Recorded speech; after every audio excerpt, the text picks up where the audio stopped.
이스라엘 영공이 다시 열리면서 밤새 진행됐던 이란의 공습은 일단락된 모습입니다. 하지만 이스라엘이 강력 대응을 시사한 만큼 확전 가능성은 여전히 남아 있습니다. 자세한 이야기 전문가와 나눠보겠습니다. 마영삼 전 주 이스라엘 대사 연결돼 있습니다. 안녕하십니까? 네, 안녕하십니까? 네, 일단 오후에 이스라엘 영공이 다시 열렸다라는 소식이 전해졌는데 상황이 일단 정리된 겁니까? 그렇게 말씀드리기는 아직은 상황이 유동적이고요. 여러 가지 변수가 있다고 생각하고 있습니다. 네. 일단은 이스라엘의 공격이 상당히 제한적이었다고 평가할 수 있고요.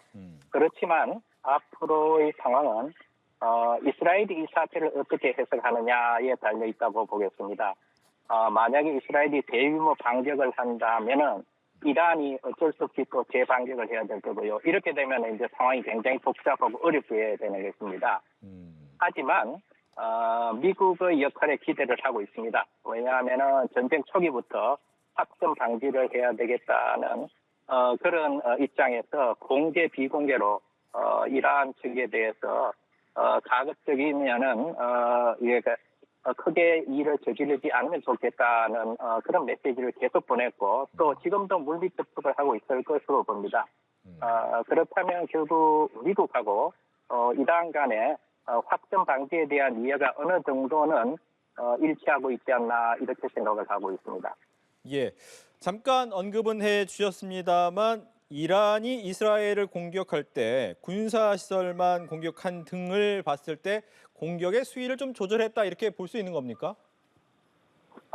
저는 그렇게 생각을 합니다. 왜냐하면은 기본적으로 이란은 굉장히 노련하고 섬세하고 정교한 외교 안보 정책을 수행하고 있습니다.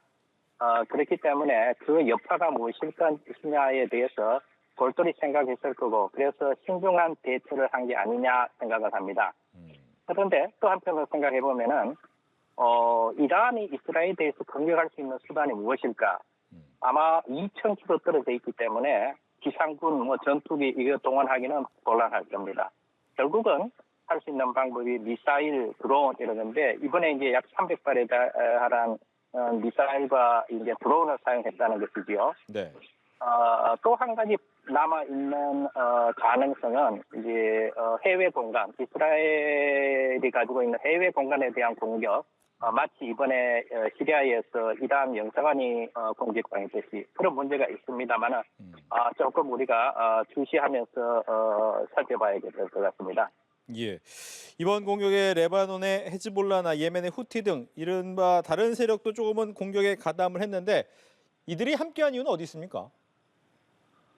이 문제는 지난 10월 7일에 하마스하고 이스라엘하고 전쟁이 처음에 벌어졌을 때부터 이란의 지원 세력 시아 벨트라고 해서 헤즈볼라, 예멘, 후티 반군, 시리아, 이라크 내에 있는 시아 반군들 다 간헐적으로 이스라엘에 대해서 공격을 해왔습니다. 그렇기 때문에 지금 오늘과 같은 상황에서는 이들 시아 벨트하고 자연스러운 연대로 해석하면 될 것 같고요. 앞으로도 계속해서 그렇게 될 가능성이 충분히 남아 있습니다. 네. 이제 앞서서 이란이 굉장히 노련하게 수위 조절한 것이다라고 이야기를 해주셨는데 하지만 이란 입장에서는 시리아 주재 이란 영사관이 폭격당한 만큼 아무 일도 안 하면 안 되는 상황이었던 건가요? 네, 그렇습니다. 지금 영사관은 치외법권이 상용하고 있는 그런 것입니다. 즉, 자국의 영토, 이란의 영토라고 이렇게 간주를 할 수가 있습니다. 그렇기 때문에 이란으로서도 하메니 그 종교 최고 지도자부터 시작해서 절대로 이걸 그냥 좌시하지 않겠다, 반격하겠다라는 얘기를 계속했었죠. 네. 이란으로서도 시아의 지도국으로서의 체면, 위상 이런 것도 고려해야 되기 때문에 보복이 불가피했다고 그렇게 생각이 됩니다. 예. 이스라엘 대사를 지내셨는데 말씀하신 것처럼 영사관은 이미 그 나라 땅이라고 보는데 거기를 공격했다라는 것은 국제법을 어겼다 이렇게 볼 수도 있는 부분이 있는데 이 부분은 그러면 이스라엘은 어떻게 해야 됩니까? 이스라엘 측 주장을 들어보면은 네. 이번에 그 공격을 해서 13명 정도가 사망을 했는데 그중에 이란 군사 지도자가 7, 8명이고 이거는 외교 공간으로 위장된 이란 군사 지휘소다. 이렇게 이제 얘기를 하고 있죠. 이제 그럼에도 불구하고 이 외교 공간이라고 하는 것은 외교 관계에 관한 제네바 협약 그리고 영사 관계에 관한 제네바 협약에 위배되는 것입니다. 이렇게 되니까 이제 이스라엘로서도 외교적인 공세를 면하기 상당히 어렵죠. 그래서 이제 안보리에서 이런 문제를 토의하고 하는데 그 외교적인 공세 이상의 뭐 제재라든가 강제 수단 이런 문제에 대해서는 또 다른 안보리의 그 결의안이 필요합니다. 그렇게 되기까지는 아직까지 제가 보기에는 상당한 시간 그리고 여건이 무르익지 않았다고 생각을 합니다. 예. 이제 이스라엘 네타냐후 총리 얘기로 넘어가 보면 네타냐후 총리는 일단 강력 대응하겠다라고 얘기하면서 재보복을 시사했는데 어느 정도 가능성이 있다 아니면 수위는 어느 정도 될 것이다 예측을 좀 해주신다면요. 네, 그 마찬가지로 2,000km 떨어져 있는 곳이기 때문에 이스라엘로서는 이란 본토를 공격한다는 것은 매우 어렵고 설령 미사일을 가지고 또는 전투기를 가지고 한다 할지라도 이것은 그야말로 그 제5차 공동전쟁으로까지 비하하는 것을 감수하지 않고서는 하기가 매우 어려울 겁니다.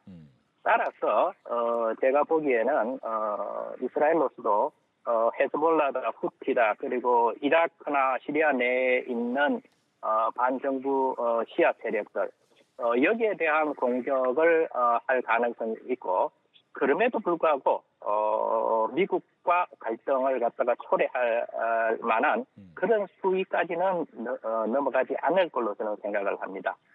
네.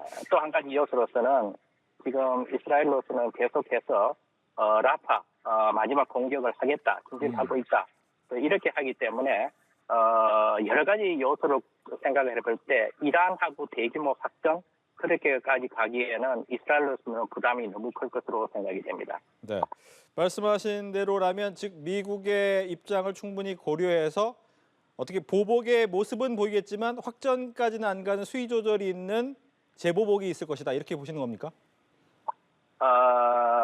네, 그런 측면이 있습니다. 저는 미국이 확전 방지를 위해서 지금 최대 역점을 두고 있습니다. 미국으로서는 지금 현재 그 대통령 선거도 지금 눈앞에 있고 하기 때문에 미국 내 여론을 잘 이제 살펴야 되는 요소도 있습니다.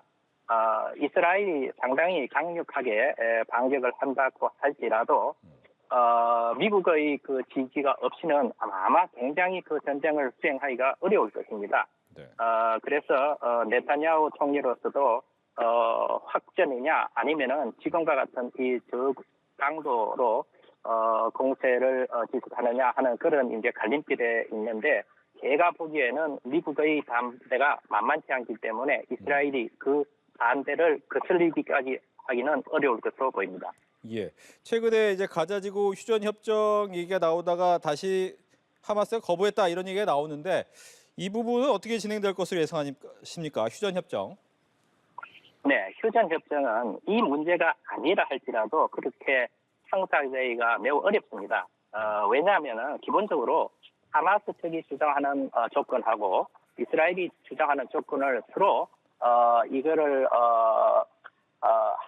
화해하기가 굉장히 어렵습니다. 왜냐하면 이스라엘로서는 어떻게 해서든지 라파 공격을 해야 된다라고 생각을 하고 있습니다.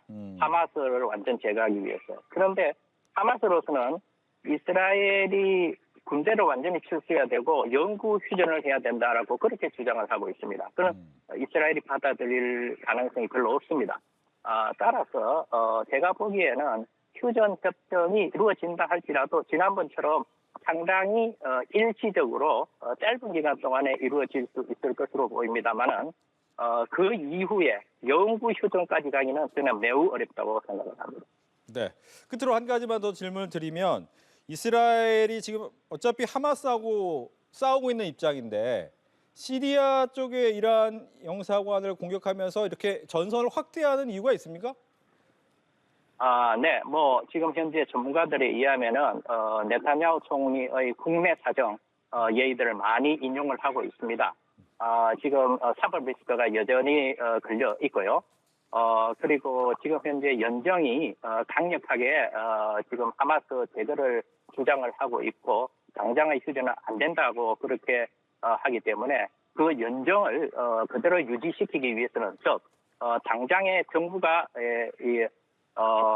해체되지 않게 하기 위해서는 네타냐후 총리로서도 이 연합 정부에 가담하고 있는 강경 우익들의 그 의견을 들을 수밖에 없는 그런 내부적인 사정이 있습니다. 알겠습니다. 지금까지 마영삼 전 주 이스라엘 대사와 전화 인터뷰해봤습니다. 오늘 얘기 잘 들었습니다. 네, 감사합니다.